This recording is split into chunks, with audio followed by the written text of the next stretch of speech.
নমস্কার, আমি স্বরূপ কুমার সরকার, মধুরকুল হাই স্কুল ইংরেজি শিক্ষক, বাড়ি করিমপুরে। তো আমার সঙ্গে আছে শারিকুল আলম বিশ্বাস, কেমিস্ট্রি শিক্ষক, নসিবুল হাই মাদ্রাসা এবং দিলওয়ার হোসেন, সারাঙ্কুর হাই মাদ্রাসার প্রধান শিক্ষক।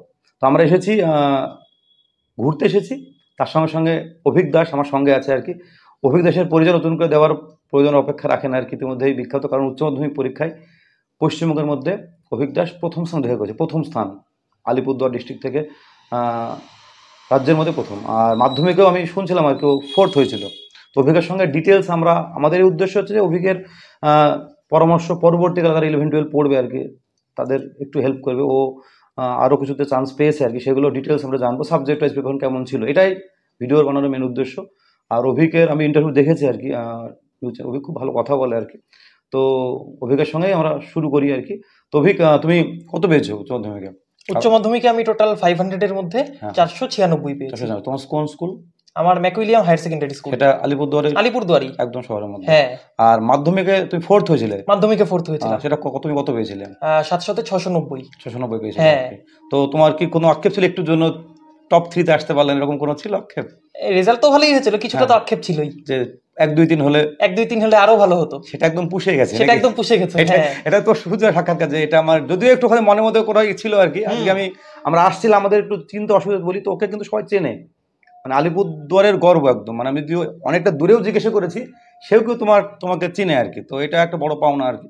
তো তোমার পরিচয় আজকে আলিপুরদুয়ার, মানে পুরো আলিপুরদুয়ার গর্ব অনুভব করছে তোমার জন্য আর কি।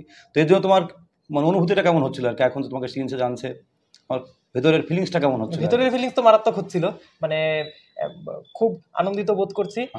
সকলে আমাকে এত আশীর্বাদ দিচ্ছেন, আমার বড়রা, এবং আমার ভবিষ্যতের জন্য সবাই শুভকামনা দিচ্ছেন, সংবর্ধনা দিতে আসছেন, আশীর্বাদ দিচ্ছেন। এর জন্য আমি খুবই আনন্দিত বোধ করছি এবং নিজেকে ধন্য লাগছে। প্রচুর সংবর্ধনা ইতিমধ্যে পেয়েছো মনে হচ্ছে? অবশ্যই, হ্যাঁ, আশীর্বাদ পেয়েছি অনেকে আর কি।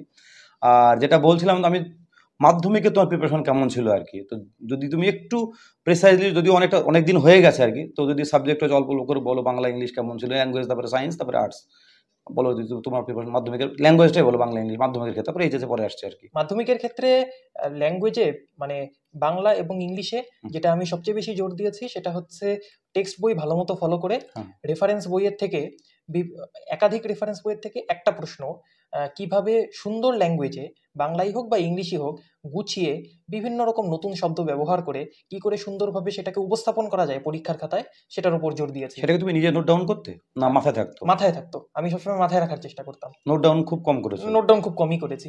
আচ্ছা, ল্যাঙ্গুয়েজ ইংলিশে যেরকম মাধ্যমিকে ভোকাবুলারি থাকে 8 নম্বর, 4-2-8 নম্বর, সেটার জন্য তোমার কোনো প্রিপারেশন ছিল? সেটার জন্য প্রিপারেশন হচ্ছে, আমি ছোটবেলার থেকে ক্লাস 5 থেকে আমার একটা অভ্যাস ছিল, সেটা হচ্ছে ইংরেজি নিউজ পেপার পড়া।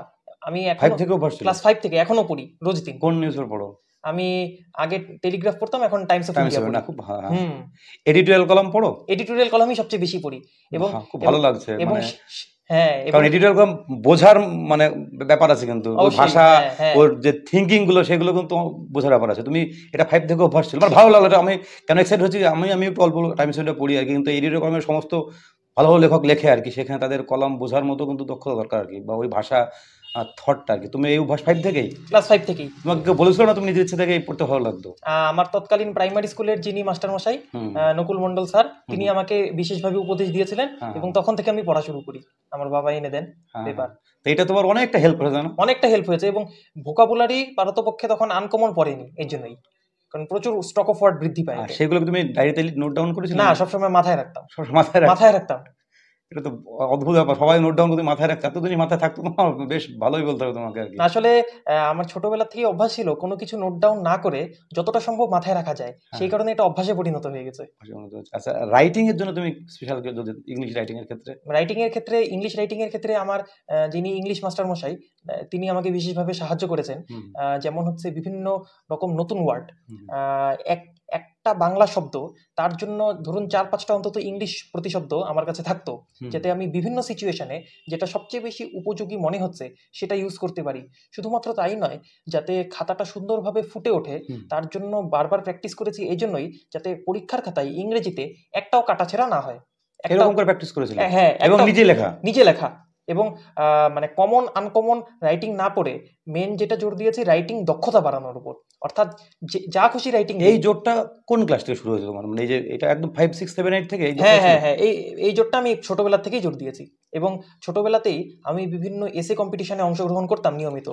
সেখানে আমি সবসময় ইংরেজিতে লিখেছি এবং সবসময় আমি ফার্স্ট প্রাইজই পেয়েছি। তোমার স্কুলটা কি বাংলা মিডিয়াম ইংলিশ মিডিয়াম? আমার স্কুলটা বাংলা মিডিয়ামই। কিন্তু তোমার ইংরেজির দক্ষতা ছোট থেকে এরকম ছিল, ছোট থেকেই চর্চা করেছি। হ্যাঁ হ্যাঁ, এটা খুব হেল্প করেছে তোমাকে। অবশ্যই। আচ্ছা, বাংলার ক্ষেত্রে একই কথা প্রযোজ্য? বাংলার ক্ষেত্রে একই কথা প্রযোজ্য। রচনা বা নিজেই লিখেছো? নিজেই লিখেছি, সমস্ত প্রশ্ন তো নিজে লিখেছো? হ্যাঁ, আমার টিচাররাও হেল্প করেছেন। আর একটু যাই ব্যাকরণ, ইংলিশ এবং বাংলা ব্যাকরণের অনেকে বলো না ফান্ডামেন্টাল ব্যাপারটা, সেটার জন্য তুমি যদি কিছু বলো, কেমন করে তৈরি করলে বা কেমন করে তৈরি হলে ব্যাকরণ পার্টটা আর কি? ব্যাকরণ বা গ্রামার হচ্ছে ঠিক অঙ্কের মতো, তো সেটাতে প্র্যাকটিস এবং কনসেপ্ট বোঝা, বইটা বারবার খুঁটিয়ে পড়া, এটার উপরই সবচেয়ে জোর দিয়েছি। ইংলিশ ব্যাকরণের কোনো বই তোমার প্রেফারেন্স ছিল? ইংলিশ ব্যাকরণে আমি ছোটবেলায় তো যেমন মাস্টার অফ টেন্স এরকম জাতীয় বেশ কিছু বই পড়েছি। তো পিসি দাস বা পিসি দাস, ডিবি ভট্টাচার্য এরকম বই, হ্যাঁ, এইসব বই আমি পড়েছি এবং সেটা আমাকে হেল্প করেছে। এবং ছোটবেলা থেকে প্রিপারেশন নেওয়াতে কি তাহলে ক্লাস 9 10 আমার সেরকম চাপ পড়েনি। হ্যাঁ, আগেই প্রিপেয়ার্ড ছিলাম। এবার মাধ্যমিকের সায়েন্স একটু বলো, অঙ্ক ভৌতবিজ্ঞান জীবনবিজ্ঞান একটু যদি বলো মাধ্যমিকের ক্ষেত্রে। অঙ্ক ভৌতবিজ্ঞান জীবনবিজ্ঞানে যেটা আমি সবচেয়ে বেশি জোর দিয়েছিলাম সেটা হচ্ছে শুধুমাত্র পাঠ্যপুস্তকের মধ্যে সীমাবদ্ধ না থেকে পাঠ্যপুস্তকের বাইরে যত সোর্স হয়, যেমন সায়েন্সের ক্ষেত্রে আমি শুধুমাত্র বাংলা পাঠ্য বই না পড়ে সিবিএসসির যে বইগুলি সেগুলি আমি ফলো করেছি। 9 10 ফলো করেছিলাম, তারা অনেক আগের থেকেই ক্লাস 6 থেকে ফলো করেছি।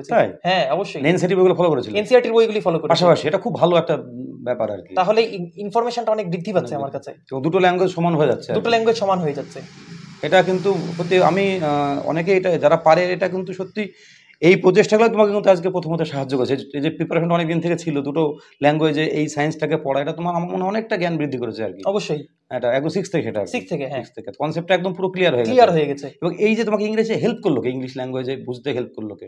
ইংলিশ ল্যাঙ্গুয়েজে তো আমার যিনি ইংলিশ মাস্টার মশাই স্কুলের, বিপ্লব রতন সরকার, উনি সবচেয়ে বেশি হেল্প করেছেন সরাসরি। এছাড়া আমার স্কুলে সায়েন্সের বিষয়েও তো হেল্প করেছেন? না, মানে সায়েন্সের বিষয়ে তো আমি নিজে পড়ার উপর জোর দিয়েছি, ইংলিশ ল্যাঙ্গুয়েজটাতে উনি হেল্প করেছেন। হ্যাঁ, ল্যাঙ্গুয়েজের ক্ষেত্রে। আর আর্টসের ইতিহাস ভূগোল মাধ্যমিকে যদি কেমন প্রিপারেশন ছিল ইতিহাস ভূগোলটা? আর্টসের ইতিহাস ভূগোল সেই কনসেপ্ট বুঝে বুঝে পড়া এবং একাধিক টেক্সট বই পড়া, আর হচ্ছে রেফারেন্স বই পড়ে কোনো ইম্পর্টেন্ট লাইন, বিভিন্ন ইম্পর্টেন্ট উক্তি ইতিহাসের ক্ষেত্রে সেগুলি বিশেষভাবে আন্ডারলাইন করে রাখা, পরীক্ষার হলে সেগুলি ঠিকভাবে ব্যবহার করা, তার জন্য প্রচুর প্র্যাকটিস, এসবে জোর দিয়েছি। আর খাতার ডেকোরেশন তোমার কেমন ছিল? খাতার ডেকোরেশনের ক্ষেত্রে আমি বিশেষ জোর দিয়েছিলাম যে যেমন ধরুন কোনো একটা ইম্পর্টেন্ট লাইন বা ইম্পর্টেন্ট উক্তি, সেটাকে আমি কালো কালিতে লিখেছি, বাকি পুরো অ্যান্সার নিলে তাহলে সেটা বিশেষভাবে আলাদা হয়ে গেছে। বা কোনো ইম্পর্টেন্ট লাইন সেটা আন্ডারলাইন করে দিলাম। ভূগোলের ক্ষেত্রে এবং জীবন বিজ্ঞানের ক্ষেত্রে যদি ছবি পরীক্ষায় না, মানে প্রশ্নপত্রে নাও চাওয়া হয়ে থাকে, আমি যখনই আনুষঙ্গিক চিত্র দেওয়া যায় তখনই দিয়েছি। এটা তোমার নম্বর পেতে অনেকটা হেল্প করেছে? নম্বর পেতে অনেকটা হেল্প করেছে। ভূগোলের ক্ষেত্রে আমার মনে আছে আঞ্চলিক ভূগোলের প্রত্যেকটাই প্রশ্নে আমি ভারতের মানচিত্র এঁকে, যেমন ধরুন ইক্ষু উৎপাদক অঞ্চল ভারতের মানচিত্র এঁকে আমি ইক্ষু উৎপাদক অঞ্চল দেখিয়ে সেটাকে। প্রশ্নের ক্ষেত্রে এরকম করেছো? প্রশ্নের ক্ষেত্রেও, সব প্রশ্নে। সময় সাপেক্ষ ছিল তো? সময় সাপেক্ষ ছিল এবং এর জন্য যথেষ্ট প্র্যাকটিস করতে হয়েছে, হাতে স্পিড বাড়াতে হয়েছে। হ্যাঁ, কারণ প্রাকৃতিক ভূগোলে মানচিত্র দেয়, কিন্তু আঞ্চলিক ভূগোলে ভারতের ম্যাপটা পুরো এঁকে ইক্ষু উৎপাদক অঞ্চল, এতে নম্বর তো ফুল মার্কস তুমি ডেফিনেটলি পাবে আর কি। হ্যাঁ, এবং আমার জিওগ্রাফিতে মনে আছে 100 আউট অফ। হ্যাঁ, সেটাই বলছি, নম্বর কাটার কোনো স্কোপই থাকবে না। হ্যাঁ, আর বায়োলজির ক্ষেত্রে একই? বায়োলজির ক্ষেত্রেও একই। এটা খুব, মানে তোমার তো মনে হয় তোমার সঙ্গে কথা বলে ভালোই লাগছে, মানে প্রিপারেশনে তোমার কোনো প্রস্তুতির কোনো খামতি ছিল না আর কি, যাতে ফুল মার্কস পাওয়া যায় আর কি। যতটা সম্ভব চেষ্টা করেছে আর কি। এবার এইচএসে আসি, আমার উচ্চ মাধ্যমিক আসি, উচ্চ মাধ্যমিকের আবার এমনি সাবজেক্ট ওয়াইজ যাই।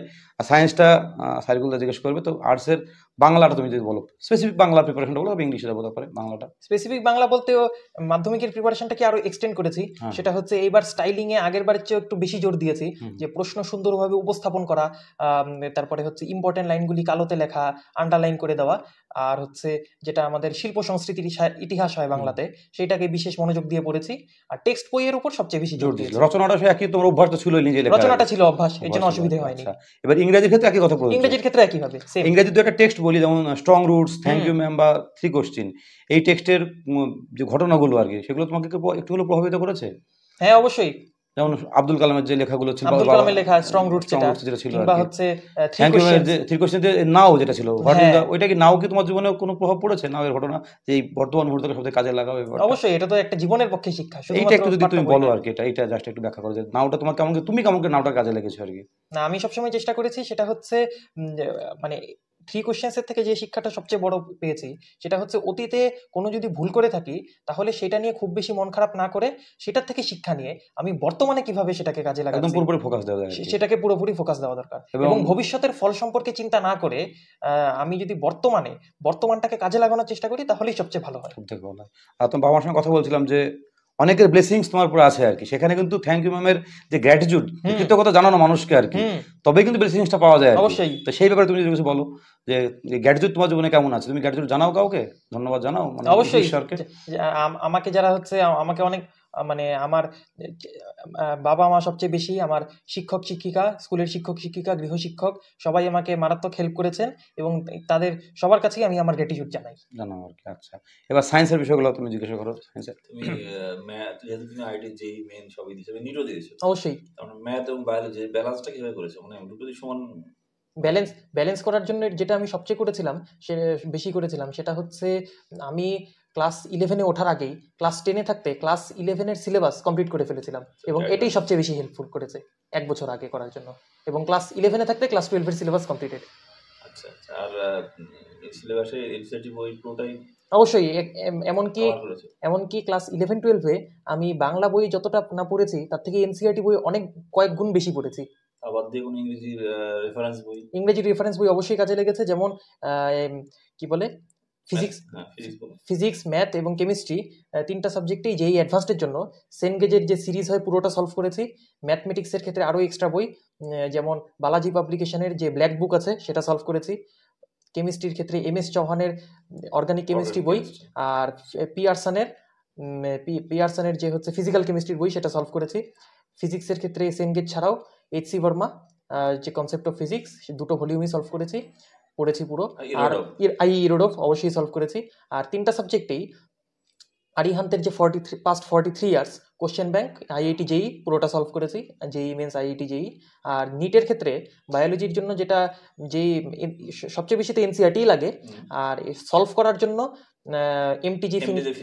MTG ফিঙ্গার টিপস, তারপরে হচ্ছে আরিহান্তের বই, যে সেটা নাম এই মুহূর্তে মনে পড়ছে না। আরিহান্তের ডিপিপি ডেইলি প্র্যাকটিস প্রবলেম এগুলো, হ্যাঁ এগুলি সলভ করেছি। তারপরে হচ্ছে ডক্টর আলীর বই, এগুলি সলভ করেছি বায়োলজি। তো তুমি এই যে ইংলিশ এতগুলো বই, তার সঙ্গে সঙ্গে আমাদের ওয়েস্ট বেঙ্গল বোর্ডের সিলেবাস যথেষ্ট বড়, হ্যাঁ তুমি এটা এত টাইম তুমি ম্যানেজ করতে কি করে, মানে প্রচুর পড়তে হয়ে যেত? অবশ্যই, এবং কার্যত প্রায় সারাদিনই আমি যখনই সময় পেতাম তখনই আমি পড়া নিয়ে থেকেছি, কারণ পড়াটা আমার কাছে নেশার মতো। পড়তে ভালো লাগে? পড়াটাই নেশা, পড়াটাই প্যাশন, ছোট থেকেই প্যাশন। আচ্ছা, তুমি নভেল বা লিটারেচার বা কোনো গল্প এরকম নেশা আছে পড়ার? পড়ার সময় মাঝে ফাঁক পেলেই আমার লিটারেচার পড়াটাই নেশা। কি মানে তোমার ইন্টারেস্টেড রাইটার কে? সবচেয়ে বেশি sir Arthur Conan Doyle, Sherlock হোমসের লেখক। মিস্ট্রি পড়তে ভালোবাসি। Agatha Christie? হ্যাঁ, আগাথা ক্রিস্টি এখনো পড়ার সুযোগ হয়নি, কিন্তু আমি পড়তে ইচ্ছুক। না, হ্যারি পটার্স পড়া হয়নি। আর বাংলা ক্ষেত্রে গোয়েন্দা কি প্রিয় নাকি? বাংলা ক্ষেত্রেও সত্যজিৎ রায়ের ফেলুদা, হ্যাঁ, ব্যোমকেশ বক্সী পড়ছি এখন, পড়ছো আর কি। তো এই যে তোমার পড়ার বাইরে সাহিত্য পড়ার অভ্যাস তোমাকে কিন্তু অনেকাংশে হেল্প করেছে।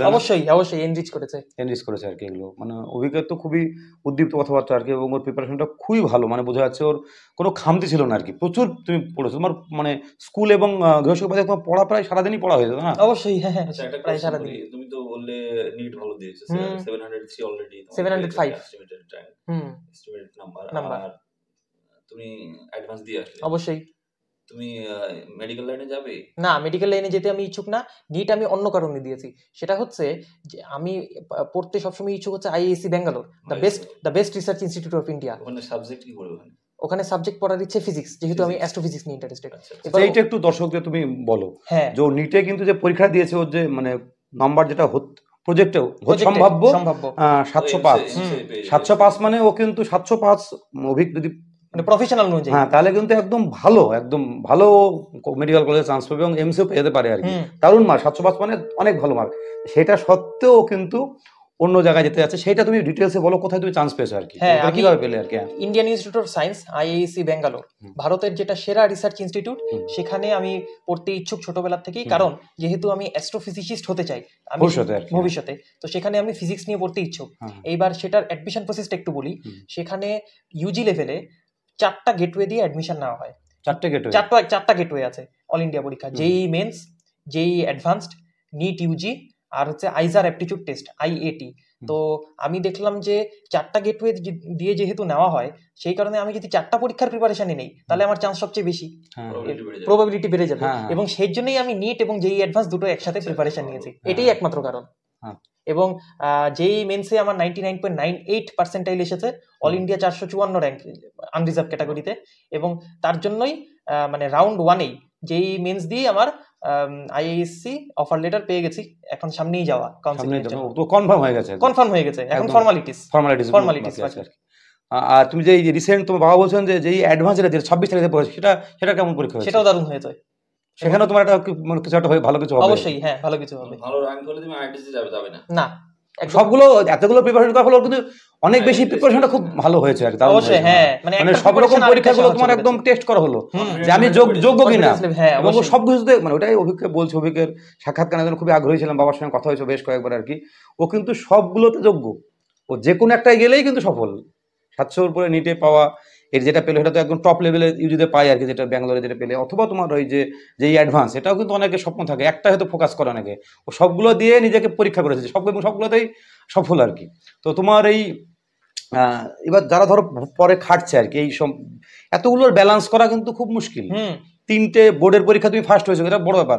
একটা ছেলে বোর্ডের পরীক্ষা ফার্স্ট, বুঝতে হবে ব্যাপারটা, তারপরে নিটের পরীক্ষা খুবই ভালো, ওই পরীক্ষা যেটা দিয়ে ব্যাঙ্গালোর যেটা, সেটা তুমি যেই মেন্সে আবার এটাই, এতগুলো তুমি কেমন করে করলাম, তো অবাক লাগছে আর কি, অবাক ব্যাপার, সত্যি অবাক ব্যাপার, এরকম দেখা যায় না। অনলাইন বা অফলাইন কোনো কোর্স মানে ডাইরেক্টলি কোচিং এর ক্লাস আমি নিতাম না, আমি এলএন এর অনলাইন টেস্ট সিরিজের সাথে যুক্ত ছিলাম। এবং যেই মেন্স ফার্স্ট যেটা জানুয়ারি সেশন হয়, সেটার রেজাল্ট ভালো হওয়ার পর ওনারা 90% স্কলারশিপ দিয়ে আমাকে 2 মাসের একটা ক্র্যাশ কোর্সে ভর্তি করিয়েছিলেন পরীক্ষার আগে 2 মাস। সেলফ স্টাডি অনেকটা হেল্প করেছে, সেলফ স্টাডি হেল্প করেছে সবচেয়ে বেশি। আর সাবজেক্ট ওয়াইজ কি গৃহশিক্ষক তুমি রেখেছিলে? হ্যাঁ, প্রত্যেক সাবজেক্টের একজন করে গৃহশিক্ষক ছিলেন। মাধ্যমিক লেভেলেও তাই, খালি অঙ্ক আর ফিজিক্যাল সায়েন্সটা আমার বাবার কাছে পড়েছি। আচ্ছা, তোমার বাবা মার একটু যদি পরিচয়, বাবা কি করেন? আমার বাবা প্রবীর কুমার দাস, তিনি রেলওয়ে হায়ার সেকেন্ডারি স্কুলে আলিপুরদুয়ারে শিক্ষক। আর মা গৃহবধূ শ্যামলী দাস। তো তোমার এই যে এত প্রিপারেশন, তো এরা নিশ্চয়ই, এদের ভূমিকা একটু মানুষ জানুক আর কি, তোমাদের ভূমিকা তুমি একটু বলো, বাবা মায়ের ভূমিকা তোমার কেমন ছিল আর কি, ছোট থেকে বলো। আমার বাবা মা তো সবচেয়ে বেশি সাপোর্ট করেছেন আমাকে, কারণ যখনই কোনো বই লেগেছে বাবা সঙ্গে সঙ্গে অনলাইনে এনে দিয়েছেন।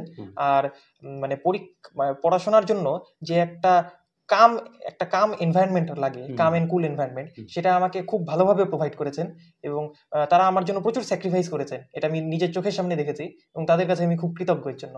কোনো জায়গায় যাওয়া না যাওয়া এবং প্রচুর মানে অনুষ্ঠান স্যাক্রিফাইস করা, এটা আমার মা বাবা খুব করেছেন। হ্যাঁ, তুমি যাওনি মানে তারাও যায়নি, হয়তো তারাও যায়নি না। হ্যাঁ, তোমার হবি কি? পড়াশোনার বাইরে সবচেয়ে বড় হবি তো লিটারেচার পড়া, আর সময় পেলেই ক্রিকেট ম্যাচ দেখা। তো তোমার মায়ের ভূমিকা একটু বলো আর কি, মা তোমাকে কেমন সাপোর্ট করে, মায়ের কথা একটু বলো তুমি। মায়ের ভূমিকা তো অন্যতম সবচেয়ে বড়, কারণ হচ্ছে তিনি সবসময় আমার পাশে থেকেছেন। যখন মানে ধরুন কোনো একটা পরীক্ষায়, কোনো একটা মক টেস্টে আশানুরূপ রেজাল্ট হলো না, তখন কিছুটা হয়তো ধাক্কা লাগতো, মা সবসময় সাহস জুগিয়েছেন, তারপরে পরের পরীক্ষায় আমি আবার কামব্যাক করতে পেরেছি, এবং এই বিষয়ের জন্য আমি সবচেয়ে বেশি কৃতজ্ঞ। মাধ্যমিকের পর তুমি কামব্যাক করেছো কিন্তু, হ্যাঁ, মানে এই যে উচ্চ মাধ্যমিক এত ভালো রেজাল্ট হলো, এটা তো বড় কামব্যাক, না একটা বাউন্স ব্যাক যেটাকে বলছে আর কি। আচ্ছা, এবার তোমার পরবর্তীকালে অ্যাস্ট্রোফিজিক্স, এটা তুমি কেন চুজ করলে? তোমার কোনো আগে লক্ষ্য ছিল, কোনো ব্যাপার ছিল? আমার ছোটবেলা থেকেই অ্যাস্ট্রোফিজিক্স নিয়ে এগোনোর ইচ্ছে, কারণ আমি যখন রাতের আকাশের দিকে চেয়ে থাকতাম ছোটবেলাতে, তখন হচ্ছে অজস্র যে তারা, নক্ষত্র, এসব সম্বন্ধে জানতে ইচ্ছে হতো। এবং আস্তে আস্তে একটু যখন বড় হলাম, তখন ক্লাস 5 নাগাদ আমি স্টিফেন হকিং এর বই হাতে পেলাম, এবং তার সমস্ত বই এবং জীবনী আমার পড়া হয়েছে এবং তার দ্বারা আমি ভীষণভাবে ইন্সপায়ার্ড। স্টিফেন হকিং এর যে বইগুলো পাওয়া যায়, brief history of time, everything of you something, ওগুলো সব পড়া আছে। আর স্টিফেন হকিং এর পরে যে রাইটারটা আছে, কি নাম বেশ, ওর কি কোনো মেয়ে আছে নাকি? Stephen Hawking, Lucy Hawking. Lucy Hawking কোনো বই, সায়েন্স ফিকশনের বই বের হয় না? লুসি হকিং এর সায়েন্স ফিকশনের বই বের হয়, কিন্তু আমি এখনো পড়া হয়নি। বা যারা নোবেল প্রাইজ পাচ্ছে বা এরকম ফিজিক্স নিয়ে, তাদের সম্পর্কে তোমার জানা আছে? হ্যাঁ, অবশ্যই, তাদের তুমি স্টাডি করেছো বা স্টাডি করেছি। এটাই তো আমরা তো বুঝতে পারছি, ভবিষ্যতে অভিজ্ঞের মাধ্যমে আমরা একটা ভারতবর্ষের একজন ভাবি একজন মানে বড় সায়েন্টিস্ট ভবিষ্যৎ বলবে আর কি। তবু ওর যেরকম ডেডিকেশন, প্রিপারেশন এবং ওর যেরকম মাইন্ডসেট, সবথেকে বড় কথা ওর মাইন্ডসেটটা কিন্তু অসাধারণ মাইন্ডসেট। হয়তো যারা অনেকে জানি ঠুদে অনেকে বুঝতে পারবেন না কি লেভেলের একটা বোর্ডের পরীক্ষায় পড়ে সেই সিলেবাস কভার করে ফার্স্ট। আমি তো অবাক হয়ে যাচ্ছি, আমার মানে প্রচুর অবাক হয়ে যাচ্ছে আর কি। তো তোমাকে অনেক অভিনন্দন আর কি। তো তুমি যারা পরীক্ষা দেবে আর কি পরবর্তীকালে আর কি, ঠিক আছে, তো তাদের যদি একটু টিপস দাও আর কি, কেমন করে তারা প্রিপারেশন করবে আর কি, তাদের উপকার হয়। তুমি যে পাশাপাশি ব্যালেন্স করতে হবে সেটা যদি বলো আর কি কাউকে আর কি, তাহলে কেমন হয়? সবচেয়ে বেশি যেটা জোর দিতে হবে, আমার জুনিয়রদের আমি এটাই উপদেশ দিব যে মানে কনসেপ্ট বেসড লার্নিং এর উপর বিশেষ জোর দিতে হবে, বিশেষত সায়েন্সের ক্ষেত্রে। মুখস্থ করে পড়ার চেয়ে আমাকে জোর দিতে হবে কনসেপ্ট বুঝে বুঝে পড়ার উপর। একাধিক পাঠ্য বই পড়া। আর যারা হচ্ছে কম্পিটিটিভ পরীক্ষার জন্য প্রিপারেশন নিচ্ছে অল ইন্ডিয়া বেসিস, যেই হোক বা নিটি হোক, তাদের আরো বেশি জোর দিতে হবে। সেটা হচ্ছে বাংলা বইয়ের পাশাপাশি এনসিইআরটি সিলেবাসকে একদম পুরো নখদর্পণে রাখতে হবে। এনসিইআরটি বইয়ে যে তোমাকে ইউটিউব হেল্প করেছিল, বই ল্যাঙ্গুয়েজের ক্ষেত্রে কোনো এরকম ইউটিউবের কোনো ভিডিও বা কোনো কিছু তোমাকে হেল্প করেছিল এইসব পড়ার ক্ষেত্রে? আসলে ইউটিউবটা আমি তেমন বেশি ঘাটতাম না। বই যা ছিল তাই যথেষ্ট ছিল? বই যা ছিল তাই যথেষ্ট ছিল। আর অনলাইন কিছু এডুকেশন নিয়েছিলে? অনলাইন কিছুই নিয়েছিলাম। তুমি কি পড়ার জন্য কোনো মেডিটেশন এসব কিছু করতে আর কি, মানে ফোকাস রাখার জন্য? মেডিটেশন তেমন করা হতো না। মানে তোমার পড়ার যে ফোকাসটা কি করে করতে আর কি, মানে মনোযোগ যেটা দেওয়া আর কি? মনোযোগ দেওয়া, আমি ছোটবেলা থেকে এভাবেই অভ্যস্ত ছিলাম যে পড়তে যখন বসছি তখন মনোযোগ আপনি আপনি এসে যায়। পড়তে ভালো লাগে, পড়তে ভালো লাগে, এটাই আসল। তো অভিজ্ঞ অনেক অভিনন্দন আর কি। অভিজ্ঞ অসাধারণ একটা ছেলে আর কি। পরিণত দেখলেন আর কি, অভিজ্ঞ প্রচুর পড়ুয়া আর কি। তো ওর ভবিষ্যতে আরো সাফল্য পাক, আরো দেশের হয়ে সাফল্য পাক আর কি। এটাই ভাবছি, তুমি ইন্ডিয়াকে রিপ্রেজেন্ট করা একটা বড় জায়গায় আর কি। ও যে ফিল্ড চুজ করেছে সেই ফিল্ডে অনেক স্কোপ আর কি। হয়তো বলা যায় না আমরা যেরকম এপিজে আব্দুল কালামকে পেয়েছো, নিজে পড়েছে আর কি, সেরকম হতেই পারে না, হওয়ার কিছু নাই। সেরকম স্বপ্ন তুমি দেখো, এরকম অনেক বড়ভাবে স্বপ্ন দেখো। ড্রিম তুমি কত বড় দেখো আর কি? ড্রিম তো বড়ই দেখি, তবে এপিজে আব্দুল কালামের মতো হওয়া বা তার মানে সমকক্ষ হওয়ার ভাবনা তো কিছুটা বেশি হয়ে গেল। তবে আমি আমার যতটুকু আপ্রাণ, মানে আমি আমার আপ্রাণ চেষ্টা করব। দেখো, তুমি একটা ড্রিম দেখেছিলে, তার মাধ্যমিকে তুমি একটা 4th হয়েছো, এইচএসে টপ, এত কিছু করার পরেও একদম 1 নম্বর। তো এইটা নিশ্চয়ই তুমি দেখেছিলে স্বপ্নটা, সেটা তোমার ফুলফিল হয়েছে। হ্যাঁ, সেটা এই যে ভিজুয়ালাইজ তুমি কবে থেকে করতে, এই যে ভিজুয়ালাইজটা কবে থেকে করতে, এই যে ড্রিমটা ছোট থেকে মনে হতো যে এরকম কিছু? ছোট থেকেই মনে হতো যে বোর্ডে যদি আমি একটা ভালো রেজাল্ট করতে পারি তাহলে আমার একটা স্যাটিসফ্যাকশন হবে। এটাও ছোট থেকেই মনে হতো? ছোট থেকেই মনে হতো আর কি। আচ্ছা আচ্ছা। তো অভিক অনেক এগিয়ে যাক, আরো সাফল্য পাক আর কি। অনেক অনেক শুভেচ্ছা, অভিনন্দন, আশীর্বাদ রইল আর কি। আর আমরা করিমপুর থেকে আলিপুরদুয়ার এসেছি শুধু ওর সাক্ষাৎকারটা নেওয়ার জন্য আর কি। তো অভিকের পরিবারকে অনেক ধন্যবাদ, অভিককে অনেক শুভেচ্ছা, ভালোবাসা, ও জীবনে অনেক অনেক বড় হোক আর কি। নমস্কার, ধন্যবাদ। ঘোষণা হচ্ছে ওই সময়টা ওইটা ল্যামিনেশন করে পাঠিয়ে দিয়েছে।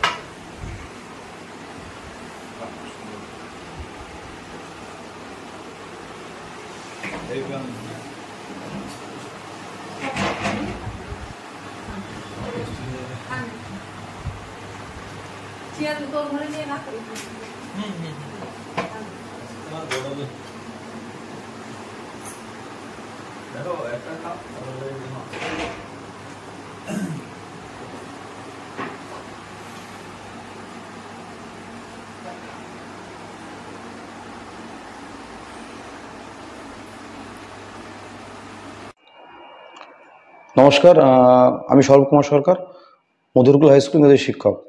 তো অভিক দাস, আলিপুরদুয়ারের অভিক দাস, রিসেন্ট আমি ওর ইন্টারভিউ নিয়ে আসলাম আর কি ওর বাড়িতে গিয়ে। তো এখন বিভিন্ন সর্বভারতীয় পরীক্ষার রেজাল্ট যখন বের হচ্ছে আর কি, তো এখন নিজের খুব গর্ব অনুভব হচ্ছে যে অভিক দাসের ইন্টারভিউটা সত্যি আমি নিতে পেরেছি আর কি। আপনি, এটা হচ্ছে আনন্দবাজার পত্রিকা আর কি, 10ই জুন আর কি, গোটা পেপার জুড়ে ওর ছবি আর কি। এই যে গোটা পেপার জুড়ে ছবি আর কি, পুরো এরকম ছবি। তাছাড়া হচ্ছে যে এইটা হচ্ছে জয়েন্টের যেদিন রেজাল্ট বেরোলো তার পেপার কাটি, আনন্দবাজার পেপারে আর কি। তো বলি এবার ও কী কী অ্যাচিভ করেছে 2024-এ, বিস্ময় বালক আমার মনে হচ্ছে আর কি 2024-এ ও কী কী অ্যাচিভ করেছে। আমি একটু যদি বলি আপনার অবাক হয়ে যাবেন যে কী কী অ্যাচিভ করেছে আর কি। তো এবং ওর বাবা খুবই একজন ভালো মানুষ আর কি, প্রবীর দাস আর কি। উনি ফিজিক্সের শিক্ষক, একটা হাই স্কুলে চাকরি করেন আর কি। তো উনি খুব ভালো মানুষ আর কি। উনি আমি যেহেতু ইন্টারভিউ নিয়েছিলাম আর কি, তারপর থেকে যতগুলো অভিক অ্যাচিভ করেছে উনি আমাকে মেসেজ করেছেন, ফোন করেছেন আর কি।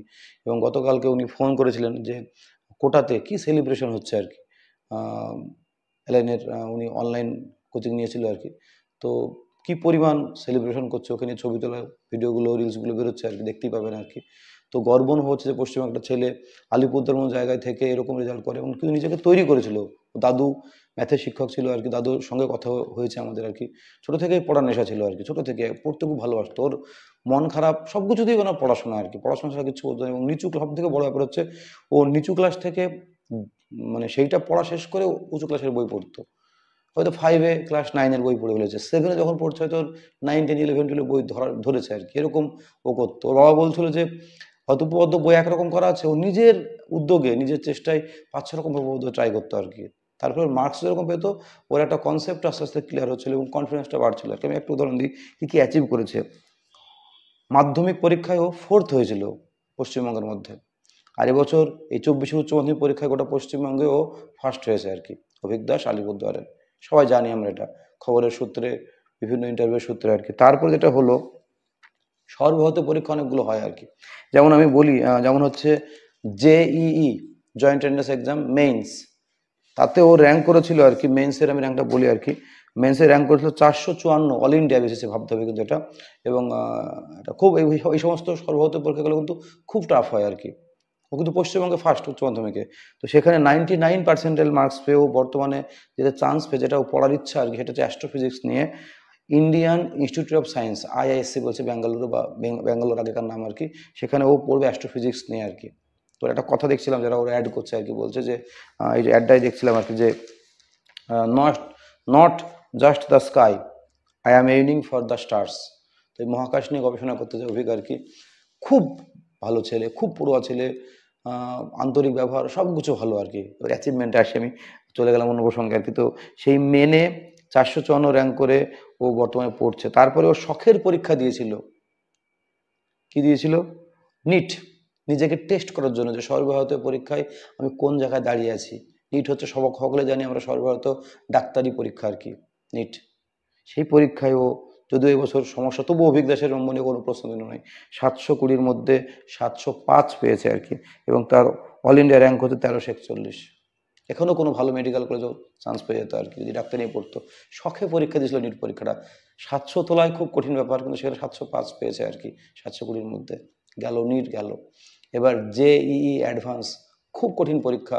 এই পরীক্ষার আগে এন্ট্রান্স পরীক্ষা হতো IIT, ইন্ডিয়ান ইনস্টিটিউট অফ, যে টেকনোলজিগুলো আছে আর কি, ওটা ভারতবর্ষে খুব কম সংখ্যক আছে আর কি IIT-তে। তার এন্ট্রান্স এক্সামের নাম এখন হচ্ছে JEE অ্যাডভান্স, খুব টাফ পরীক্ষা হয় আর কি। তো সেই পরীক্ষায় অভিক দাস, রিসেন্ট রেজাল্ট বেরিয়েছে, অভিক দাস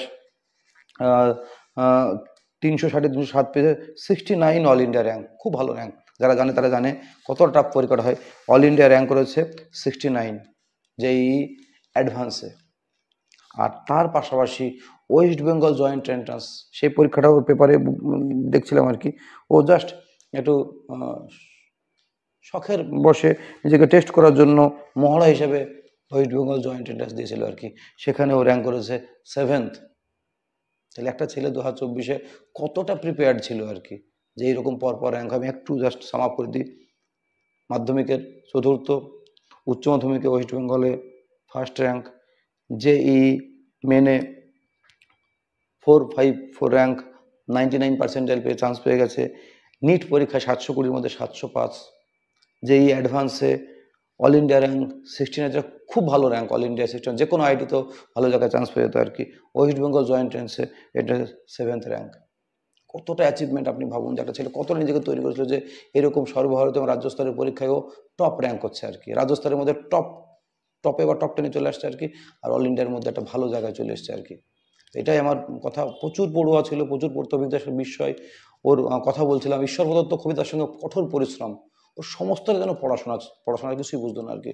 পড়াটাও নেশা, মন খারাপ করলেও পড়তে বসতো, সারাটা দিন ওর পড়া ছাড়া কোনো। বাবা বলছিল যে প্রচুর রেফারেন্স বই ও ছোটো থেকেই পড়ার অভ্যাস ছিল আর কি। বাবা ফিজিক্সের, দাদু ম্যাথের ছিল, সেখান থেকে প্রচুর বইও পড়ার অভ্যাস ছোটো থেকেই ছিল আর কি। আর সব থেকে বড় কথা, ওদের বাড়ির প্রত্যেকের আন্তরিক ব্যবহার। বলেন, একটা পরিবার একটা ছেলেকে অনেক বড় জায়গায় নিয়ে যায়, অনেক আশীর্বাদ নির্ভর করে। অভিকের বাবা খুবই ভালো মানুষ। ওই ইন্টারভিউ নেওয়ার পর আমি বেশ কয়েকবার মানে আমার ফোন করেছে, আমাকে জানিয়েছে। এবং এই যে গতকালকে কোটা থেকে ফোন করছিল, স্যার এরকম আমার এরকম সেলিব্রেশন হচ্ছে, কি সুন্দর, ভালো লাগছে আর কি, খুব বেশ গর্ব অনুভব করছে। সত্যিই তো গর্বিত বাবা, এরকম মানে এরকম ছেলে অ্যাচিভমেন্ট করলে এরকম অবশ্যই গর্ব অনুভব হয় আর কি। ওর দাদুর সঙ্গে কথা বলি, দাদুও খুব মাটির মানুষ একদম, খুব নাতি আমার ছোটো থেকেই পড়াশোনায় খুব মনোযোগী আর কি। তো এটাও এক ধরনের পরিবারের একটা বিশাল গৌরবের জায়গা। খুবই আন্তরিকতা আতিথেয়তা আর কি আলিপুরদুয়ারে গিয়ে আমরা পেয়েছি আর কি, অভিভূত আমরা আর কি। আমার মনে হয় এবং অভিক নিজেও খুব বিনয়ী। আমরা যেতেই আমরা তিনজন মাস্টারমশাই মিলে গেছিলাম আর কি, প্রণাম করা, একটা বিনয়ী ভাব, একটা এত যে পড়াশোনায় ভালো, ওর মধ্যে তার কোনো অহংকার নেই আর কি, বিন্দুমাত্র অহংকার নেই আর কি, একদম মানে সহজ সরল একটি ছেলে, খুব ভালো আর কি। আমরা তো মুগ্ধ হয়ে গেছিলাম অভিককে দেখে আর কি। তো অভিক জীবনে আশা করি ভারতবর্ষে একটা বড় বিজ্ঞানী, সময় বলবে যদিও, পেতে যাচ্ছে অভিকের মাধ্যমে আর কি। আর অভিক অনেক অনেক বড় জায়গায় যাক, অভিক অনেক শুভেচ্ছা ভালোবাসা জানাই। আর আমার নিজের গর্ব অনুভব করছে যে এইরকম একটা ছেলের ইন্টারভিউ নিতে আমি আলিপুরদুয়ার গেছিলাম, এবং এখন হচ্ছে আমার যাওয়াটা সার্থক হয়েছে আর কি। আমি আলিপুরদুয়ারকে অভিকের ইন্টারভিউ নিয়েছি, অভিকের কাছ থেকে দেখেছি, ওই বাড়িতে বেশ কিছুক্ষণ সময় কাটিয়েছি, অভিকের বাবার সঙ্গে পরিচয় হয়েছে, একটা বন্ধুত্বের সম্পর্ক হয়ে গেছে ওই বাবার সঙ্গে, দুজনেই মাস্টারমশাই যেহেতু আর কি। আমার নিজে খুব লাকি মনে হচ্ছে আর কি। অভিক অনেক তুমি বড় জায়গায় যাও। আর আজকে পেপারে এই যে ছবিটা বেরিয়েছে, আবার জয়েন্টের রেজাল্ট দিন পেপারে বেরিয়েছে, নিউজ দেখছি, তোমার বিভিন্ন রকম রিলস শর্টস বেরোচ্ছে আর কি, সেগুলো দেখে খুব ভালো লাগছে আর কি। তুমি অনেক অনেক বড় জায়গায় যাও, এইগুলো থেকে আশা করি তোমার এগুলো সাময়িক আর কি, তোমার যে লক্ষ্য সেখান থেকে তুমি অবশ্যই সরবে না, কারণ তুমি তৈরি, একদম তৈরি বলেই আজকে এত সাফল্য তোমার আর কি একই বছরে। তুমি আরও অনেক দূরে এগিয়ে যাও, তোমার লক্ষ্য যে বলছো যে I am aiming for the stars, আশা করি তুমি নিজেও একজন সেই তারা হয়ে থাকবে ভারতবর্ষের যে বিজ্ঞানের ইতিহাসে, তুমিও আশা করি একটা তারা হয়ে উঠবে, একটা উজ্জ্বল নক্ষত্র হয়ে উঠবে, এই বিশ্বাস আমার আছে। অনেক শুভেচ্ছা ভালোবাসা, ধন্যবাদ।